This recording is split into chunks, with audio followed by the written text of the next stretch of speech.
Hello everybody, welcome to the latest episode of Redcar Athletic TV. Off the back of a good 4 points for the Steelmen, one home game and one on the travels as well. Things are kicking on, the team's looking really good. So we'll review the games as we usually would do, but also I'm joined by Shaun Weatherhead. Shaun, thanks for joining us today. Thank you very much for having me. Shaun, so I think it's an opportune time to talk about the story of Redcar Athletics since you've been involved with the football club, what the plans are as well. But before we get into the nitty gritty of them things, we just had an away game at Quorn, and we had the home game last night as well against Lancaster. Two good games for the club. Two games where the team dominated. Talk through how 4 points for them. You're happy with that first and foremost, and also give me your thoughts on the games. Well, first of all, let's go to Quorn. Am I happy that we got 1 point? Yeah, I'm happy we've got a point, that we didn't lose any points. However, it was slightly disheartening to see that we probably had, I think, between 80 and 23 shots off target. We were pretty much dominant, and they were just clinching on for dear life to, asking the referee how long's left. Unfair to them, by the way, because I thought, they give everything. They're down there, give everything, playing Quorn, playing their setup. It's a lovely setup. The team, young fit lads, and they were just constantly running, giving everything. However, you could see that Redcar Athletic players were sort of like, superior, higher quality players.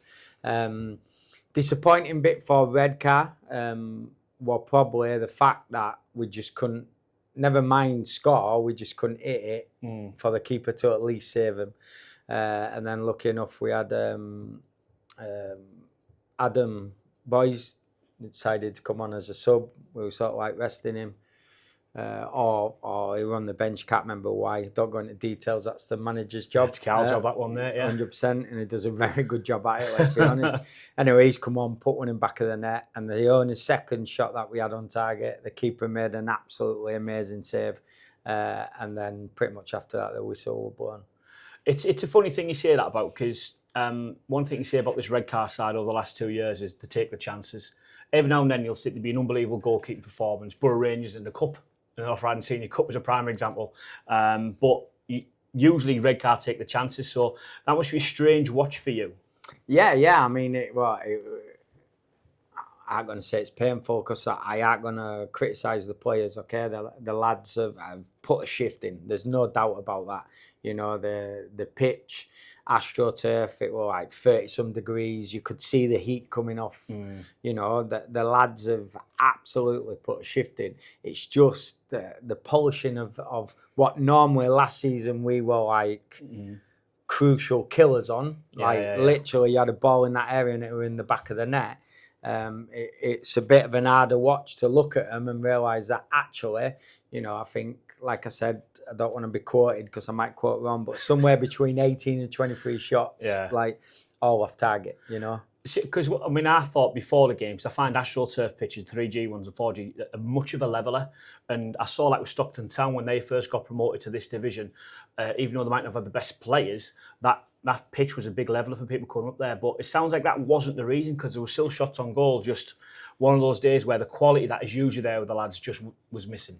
Yeah, it was just, I would say the final 3-4 just couldn't, they couldn't score. We couldn't get it on target, never mind score. You would have probably put your mortgage on Andre up in the air, just heading it in and open nets, and he put 2 over the bar. Do you get what I mean? He just won his day, or fast forward to last night, Andre there giving a performance that, he was an absolute nightmare for Lancaster, So it's one of them where, people heading wide, kicking it wide. Louis Johnson would do all the hard thing, take 3-4 players on, beat them, come to the goal, and then kick it 5 meters wide of the post. You get what I mean? Very unlike him as well. Very unlike him. 100%. It was just an all-round team. And to be fair, it worked in their advantage because that pitch slowed the ball down massively, and we play fast. When we attack, as you've seen, we we pop it out wide, we run, we're a quick team, and that was slowing us down. But no excuses to the pitch. It was down to like everybody had put the left boot on the right boot, right foot, I think, and the right on the left, and it was just one of them games for us, unfortunately. And let's be honest, it's going to be a rarity. You could probably see that because if you fast forward to last night, a hell of a 3-1 win against a Lancaster side, which ain't a bad side by any stretch of imagination, but definitely more prolific last night. Yeah, 100%. I mean, don't take anything away from Lancaster. They came here, and same again, I ain't going to slag Corn off, because I'm nobody to criticise, but you could see Lancaster a lot better than Corn. Lancaster, you can see they're well established in this league. Yeah. They were an outstanding couple of key players that they had, which were amazing, which, even Redcar would take, okay? However, the first half, there were a good battle there. Carl and the team's gone in at half time. I don't know what he does, roundhouse kick him or whatever. It's definitely vocal, let's put it that way. So he's gone in there, give him, and the lads were fired up though. It ain't like in the first half, it ain't like, looking back at the huddle, I don't think there's a blade of grass, for example, that JJ hadn't covered on that whole pitch in the first half. Never mind using the second half. Absolute machine everywhere. They were playing good football and stopping us. And it were 1-1 at half time. We went in. Yeah.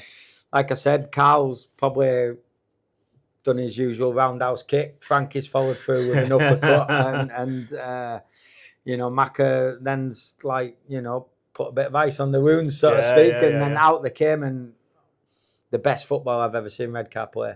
And that's a ball call because, let's be honest, over the last few years, especially in Carl's tenure, this team's played some wonderful, wonderful football. But I think it was what we've seen so far this season. We saw a bit of battle and grab a decent point against Bury. We've seen a last-minute win in the second game of the season. We had a frustrating draw on Saturday, and then last night we've got a good 3-1 win where Redcar can show how prolific we can be and play some wonderful football. We got goals from Adam Boyes with the first one, Danny Rowe second goal, and Adam Boyes with the third goal. You were telling me before we couldn't be one of the goals in particular was just unbelievable. Yeah, I think I ain't gonna lie, it's the first time I've seen a non-league football. It was like watching something on the TV. One of the goals, the ball were like coming out, getting spread over, moving around. 1 minute, Brad Fuster's there with his 10, puts an amazing ball in. It was just like watching something different. Yeah. And the goal itself was just like next level outstanding. Now, I'm sure, hopefully, we have many more of them goals. Yeah. But the level that I saw last night was the first time in a while where I've just gone, wow. Yeah. Wow. Do you know what? We're actually, I know people say it, your favourites, or some people say your second favourites, some people say you've been playoffs, some people say we're getting relegated, There's a lot of talk. But it was the first time yesterday in the second half for about 20 minutes, I looked at the team and I went, do you know what? Lancaster are a good team. Let's not take all away from them. They're a good team. They're established in this league. And we are absolutely battering them. And we're making it look like men are playing boys. And take nothing away, Lancaster. There was just this period in the second half where that happened. And at that point, I was just like, do you know what? People might be right here. Do you get what I mean? Yeah. You just can't believe what people are telling you at this point. Yeah. People might be right. Now, our mentality and Carl's mentality and Macca's mentality is one game at a time. That's how we take it. We don't look ahead. The furthest ahead we look is Christmas. And we look at Christmas in case I need to, put my hand in my pocket and go get some more players. That's where we look at. We look at points, not to be say we're top of the league, but we look at Christmas. Where are we in the table? Where are we failing? Where do we need to strengthen? We're in this, and Carl's just like me, is a winner. Macca. And the guys we've recruited are winners. Yeah. And, what do we need to do to win? Okay, so, and that's what I'm trying to refer to at Christmas. The only time we've spoke about head is Christmas to see, do we need to recruit? Are we struggling a player? Do we need to bring extra players in here? Are we carrying injuries? Do we need a player because we've got injuries? etc. And at Christmas, we'll always be open for people that are better than what we've got to come in. Yeah. You know. At the end of the day, we'll talk further about the ambitions of the football club. It's not just to retain and stay in the Northern Premier League. The club wants to go further. And one thing you can say about Carl's recruitment this summer, it was done early, first and foremost. And we spoke before, Carl identified certain players, got that business done early. But it's also the retention of the quality players as well. There's players who've been at Redcar Athletic now for a number of years, have been through with Carl through the leagues. And I think it's finding that fine balance and that perfect mix of people who are growing with a football club and know what Carl's standards are, but also adding the similar personality types who bring, first and foremost, the quality that's needed. But I think probably more importantly for what Carl and the team needs, it's the right personalities, isn't it? Yeah. I mean, Carl, you think you've done well, and you've probably have done well, and Carl will go to you, I want more from you. And that's why he's a winner. I've seen it with my own eyes. Carl probably won't admit that, but he just expects more from you. Yeah. You could go there and bang an hat trick, and he'll be like, you missed that header. It's very rare he smiles on that sideline, Shaun. Let's have that right now. He's on the lad's back. He'll be like, you missed that header. And then his right kick without, Maka, his right-hand man there, like, he's done it all playing football, but how he can coach the lads, like, stuff you see at training where you see people that have come from other teams, and high up leagues, and let's not name names or embarrass them, and he's coming over and you think they're established, and they're coming over and saying, do you know what? Nobody's ever coached me like this. I'm learning football. Yeah. And you can just see how better, how we're getting raw talent, and we could go through the team, but prime example is, Maka saw something in Owen Burns, for example. Yeah. Let's just use one person as an example. He was great little player for Bury Rangers. We recruited him, young, raw. There were a couple of people that were saying last season, they can see his potential, but should he be here, shouldn't he be here? It's a man's league. Maka's trained him, told him, had a quick word with him over pre-season. He's come back. What a machine he is now. He's come back now a completely different person. Yeah. Where the same people that were saying to us about, should he be here last season? Fans, everybody loves him, by the way. Nobody's saying, they're just saying, he's like, young, but he's come back, he fits in, and he's starting games, he's wearing that shirt. Do you get what I mean? Yeah, no, absolutely. Absolute workhorse. But again, I think that's when you've got to set up, like you've got the likes of Carl and Maka there. Maka, obviously, a hugely successful person within football as well. So he sees players on a daily basis on his day job. And like you say, Carl's a winner. And one thing I will say, that Carl, when I interviewed Carl along with the other promoted managers for the Red the end of last season, and the term he was using was, good pro. They're a good pro. Even though we're playing a semi-pro level here, he expects people to act like a professional footballer. Because at the end of the day, they're getting paid to play. And this isn't like, as a football club, it's not a hugely profitable football club. This gets put in from people like yourself, from sponsors, everything else. He expects a certain level of commitment from his players. And if they don't have that, they won't last here very long. But, when you talk about Owen Burns coming in, he obviously showed something. Lo and behold, he's starting games now this season, looks much better. And that's why certain players stay with Redcar for a while as well, isn't it? Yeah. I mean, 100%. He's very professional, but it's all the way back. We can't miss out Frankie there. Do you get what I mean? He's part of the coaching staff. Well, that guy is. You probably won't realise this, but now I've told you, you'll see him. He's always with a little pen and paper inside, making little dots. How many headers are missing? How many this? He goes up, whispers to Carl. He's the guy that adds the fire to Carl, so to speak, because he's either stood working out, with his little stats, his little bits and bats, and now we've bought Kev Burgess, which, let's be honest, Kev could start every game. Is that good? It's just old. If he were like 10 years younger, he would be our dream. But even now, he'll play a full 90 minutes. He'll give you everything. He'll come off afterwards and say, I'm too old for it, joking. He'll be in the bath for 2 days after. But he's now coaching, he's coaching them back four. Do you get what I mean? because he knows what Carl wants and Carl knows what he's about, and that's half the battle, isn't it? Because you can go and sign lads who look like good players from non-leagues, but you're not going to go ask his current manager. No, you're going to recruit. No, I've got a few lads from Shildon. You can't go to the Shildon manager. Tell me more about these if you can, please. He's not going to tell you everything about it because he wants to retain the players himself. So there's an element you've got to try and work them out. But when you do find someone, it's retaining them. And no, you're talking Kev now, going to coaching staff. It's an ideal progression. And it makes perfect sense. He knows the club. Carl knows him. He knows Carl. And they all know the standards that's expected of Redcar Athletic now, which, let's be honest, Shaun, the standards are expected are high now, aren't they? Yeah, 100%. Listen, I'm doing everything possible behind the scenes to do and apologies if anybody don't like them and that, but do a self-shields and turn pro early. Mm-hmm. Right, that is what we're trying to do at the moment. We're trying to go full-time for the guys. It attracts two things. It attracts more players, and two, it attracts us more players, and two, there's other things that it leads us, opens doors up for further financial gains, should we say. Once we've got full time, we're allowed to have an academy, so we can then partner up with a college, and then they can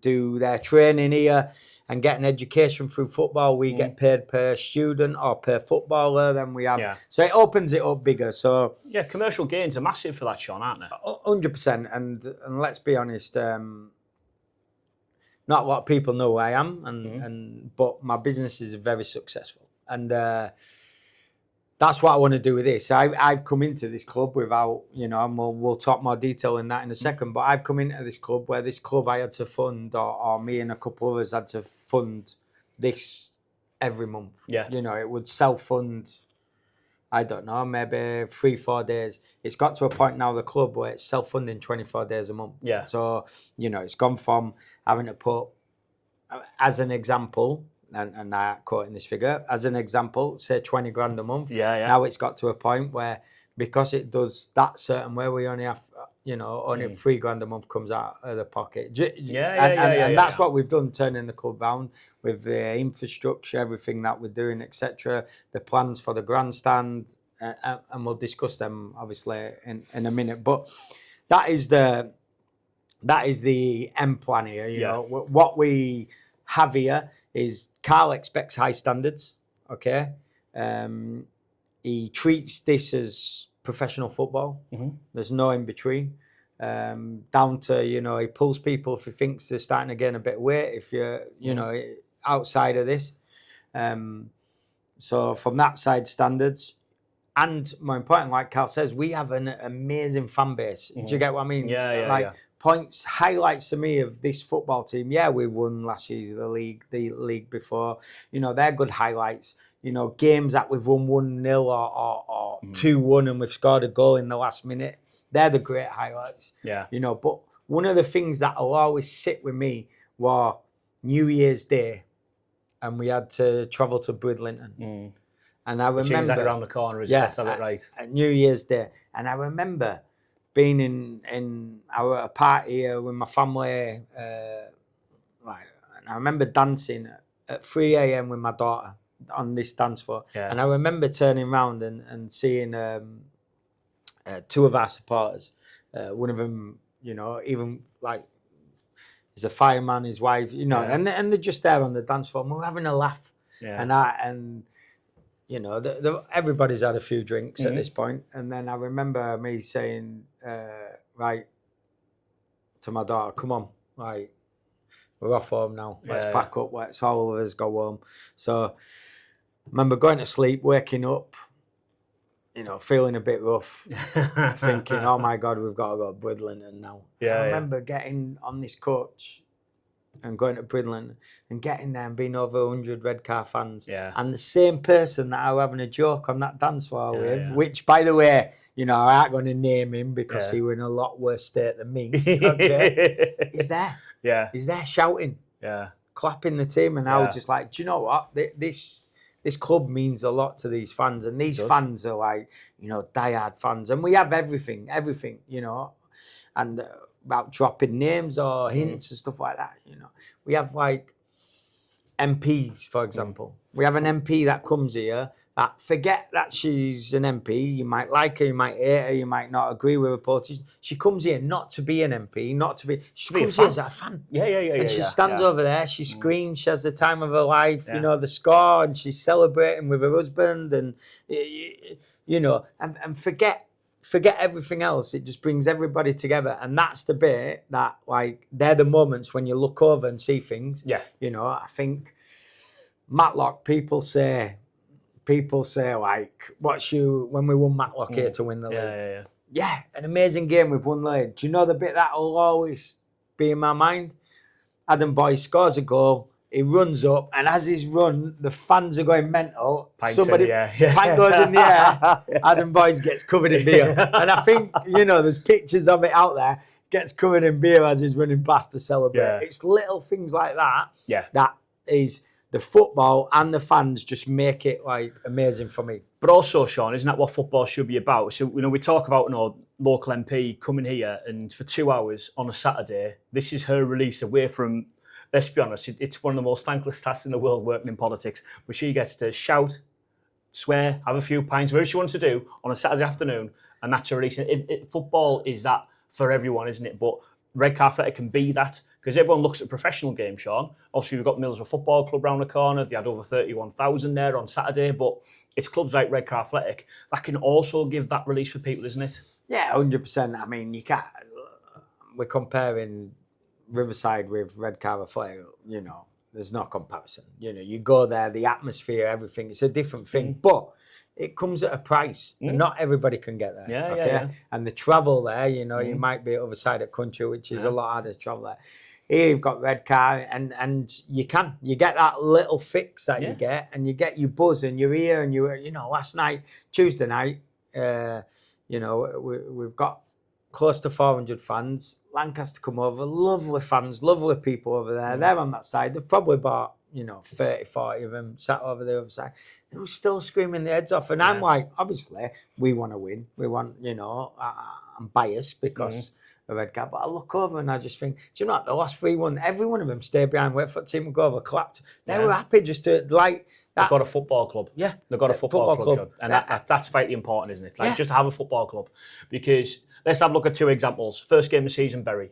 A team that was in the Football League, well-established Football League side, got kicked out of the Football League, but they still brought close to 1,000 fans here, first game of the season, Shaun. But they're just, speaking to their fans, they're just grateful to have a football club. But also, if you go back to one of the subjects I want to talk to you about today, we were very close to having the Redcar Athletic just under 2 years ago. We go back to Christmas 2024, and, you know, Chairman Kev was having to talk to players and management thing. We don't know whether we're going to be able to continue here. The funders that were funding the football club were no longer able to do it. And Andrew Oliver, good friend of yours, was came in to help. But obviously, that's when the phone call you came in, wasn't it? Yeah, I mean, prior to that, I haven't got much knowledge. But what I do know is you know, you've just got to take your hat off to Kev. He has literally gone to the players, hand in hat, spoke to Carl. Carl's just gone and said, listen, this is happening, you know, things will get better, I'm guessing, you know, and the players stuck with him, you know, and the next season, pretty much the players stuck with him as well. And obviously, they want a problem with wages.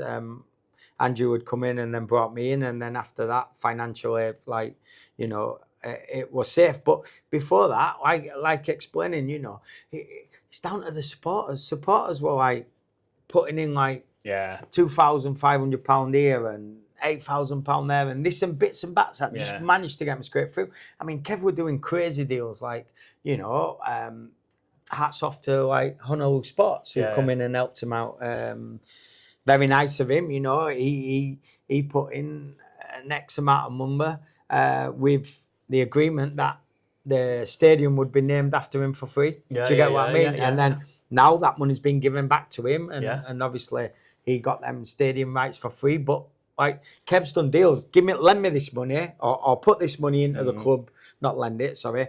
We'll turn it into shares, and then or we'll turn it in a percentage, and then you can have this for free. Obviously, somebody like myself has come in, and I've gone round all them people, and I'm just like, well, you know, slowly, I'm getting to the point where I think, I can't remember now, and I don't want to give an incorrect figure, but it's well close to the 90% now shareholder of the club, or 86, something like that. But I slowly buy them all out and then take their share, their percentage off them. There's obviously Kevin there that's left. A couple others that helped out that own like 1% or something. Kev's got a bit, and then there's a small percentage in there that Andrew Oliver has as well. Which, going back to that, it was thanks to Andrew Oliver in the summer that he's come in, and he had X amount of money available that he could have spent on anything, by the way, but exactly, he fell in love with the club. He's come here, brilliant bloke, Andrew, if you know him. Like, lovely fella. Passionate. He wears his heart on his sleeve. Yeah, without. And he's been there, and I can tell you some funny stories of me and him in games. Where he's like, "Oh my God, I can't come to games." Like, he goes, like, there's a foul and he wants to get involved with it. He's screaming. Oh, he's brilliant to have around. But he's come in. He's done what he's done in the summer, and then I own a festival company. Yeah. And me and him are down at Scunthorpe, Stadium Weekender. We have mutual friends that took over Scunthorpe, so we're down. And then I'm speaking to him, and I had this VIP box there, and I had people that I know from all different. One of my best friends, for example, is Tom Sonette. I think Tom Sonette is there. Charlie Sloth's there. Dougie Joyce. Like, so from all different backgrounds. Like gypsies. Like, different. I had Liz Truss in that same box. The ex-Prime Minister. She sat there drinking. Bag that, mate. Yeah. God bless her soul. She got like stick for that because she got sat next to Dougie Joyce drinking his whiskey. And somebody's took a picture of it, sent it to the media, and but she's human. She should be able to go to a festival and listen to music, and then maybe she shouldn't sit next to certain people and drink, but regardless, anyway. So she's there and about it, and then he's there.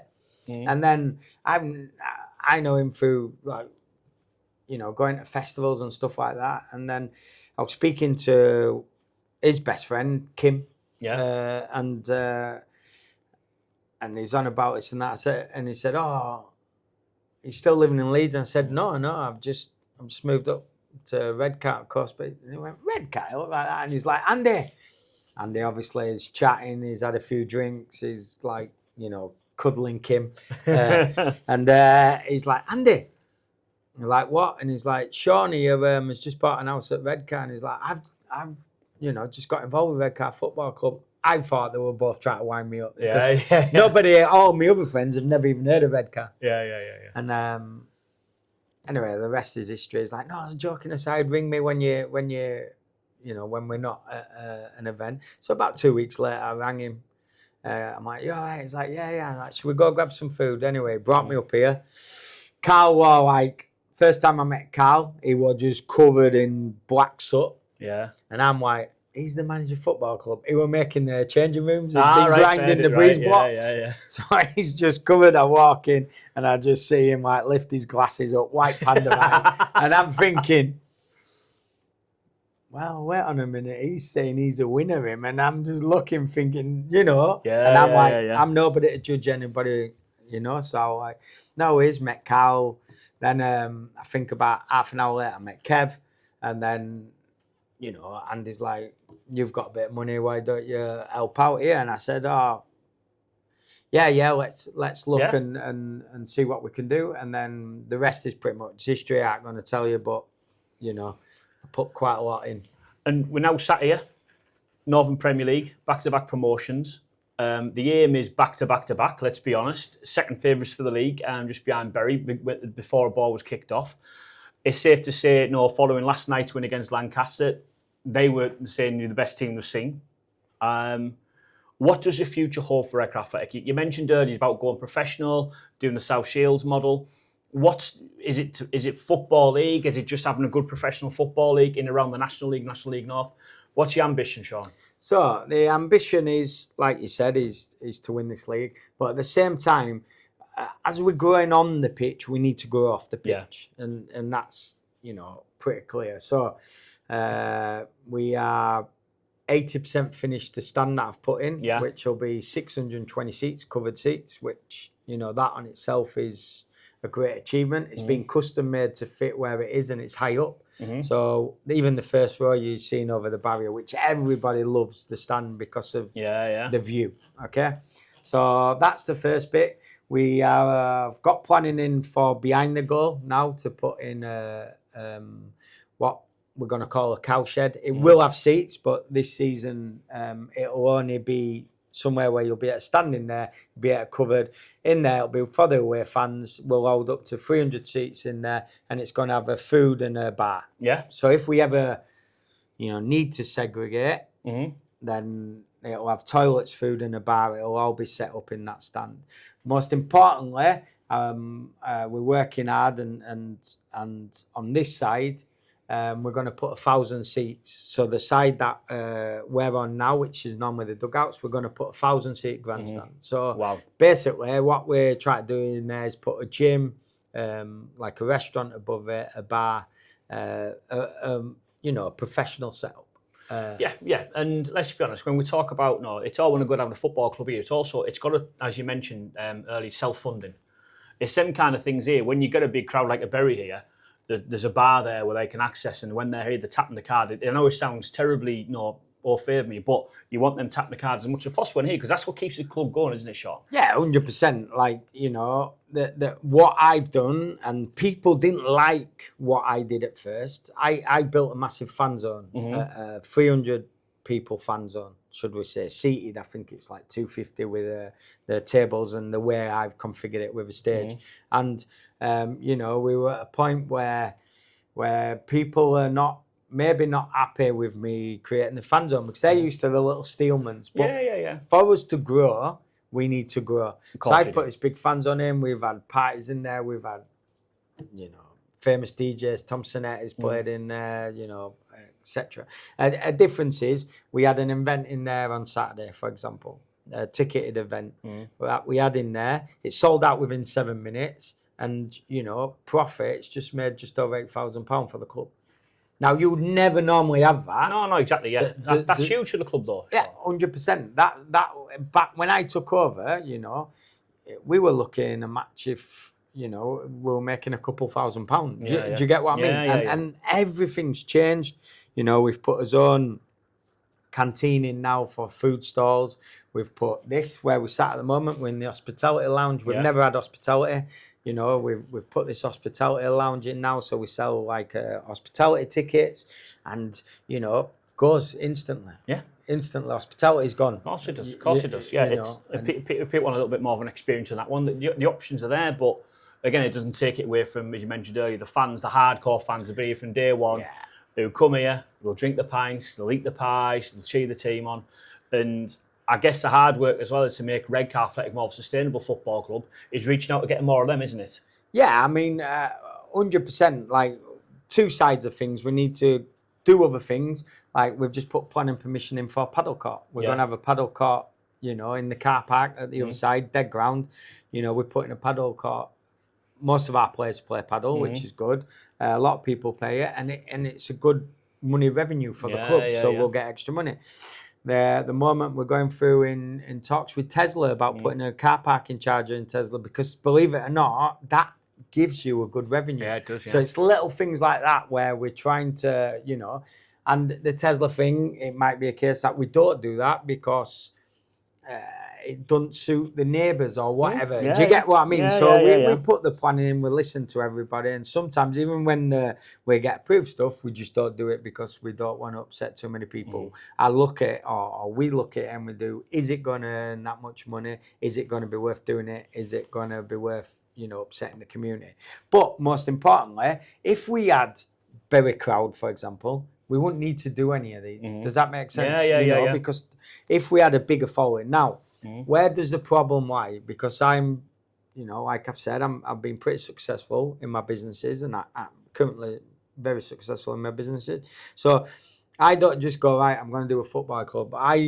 I get people that work for me to break it down. So we look at how many is the population, how many is male, how many is female, how many is kids, who goes this, what teams we've got. It does not help that Redcar Town, which I hope they continue doing well, by the way. Yeah. You know, because they're another push, and it's amazing. Great setup, great bunch 100%. of people. And you can't fault them. We played them here, you know, pre-season. I was speaking to their guys there, and it's brilliant what they're doing. Good club. You know, good club. And it doesn't help that they're winning as well. Yeah. You know, and we've built that relationship with them. Like they had a drama, somebody, you know, and they're like, oh, we need this player, we need this player. So we've got players that, you know, we just learn them out to them and help them out because we want them to be successful as well. So they're at home sometimes when we're at home. So, you know, we get a split of fans there, you know. It done Gisborough, they're around the corner. Yeah. They're doing well as well. And they're brilliant little setup as well. They're doing well. And believe it or not, last year we used to get Stockton fans that used to come and watch us all the time. And we knew they were Stockton fans because they would tell us the Stockton fans.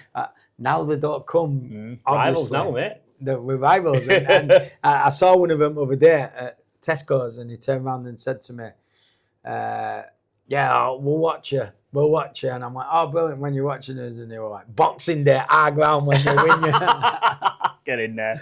Get in. So, no Stockton new rivals. We've only got a few minutes left, Shaun. We'll go forward to the Warrington game of the weekend. Yep. No, good trip along there. Fancy our chances? Yeah, like if we play like we played yesterday, and the lads stand up to anybody, like anybody. You bring a team, you know, and the lads back himself, and Carl backs them because Carl's drilled it into him, the winners. Now, I reckon Warrington, I've said all along, they're my favourites to win the league. Not Billy, right, okay. Not anybody. I've said all along, my favourites to win this is Warrington. Okay. After watching, I mean, we went to look at a couple of players, you know, and one of them was a Warrington player. But he travels from Bradford that way. So we went to watch him a couple of times thinking it's the same travel he would come to.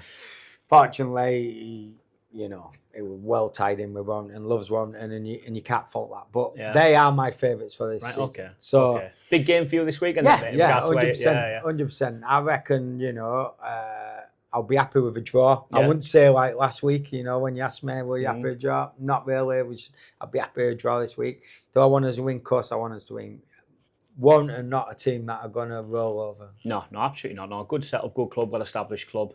It won't be easy, but I think, like I mentioned earlier, we've seen every single side of Redcar already this season. Yeah. I think now after that win on Tuesday night, I think it's a time for Redcar to really kick on and get a good run together. And I think a win against Warrington's a hell of a statement. Yeah, 100%. 100%. Warrington up there the best. You know, they're going to be in the playoffs. And let's not beat around the bush. Hopefully we're in the playoffs. Spurs in the playoffs. You know, Bury on paper have a better team than Warrington, and we stood as ground with them. Do you get what I mean? No, without a doubt. So, you know, it should be a great game. You know, it's one I'm looking forward to. Should be, absolutely. Well, Shaun, thank you very much for joining us today. Really do appreciate it.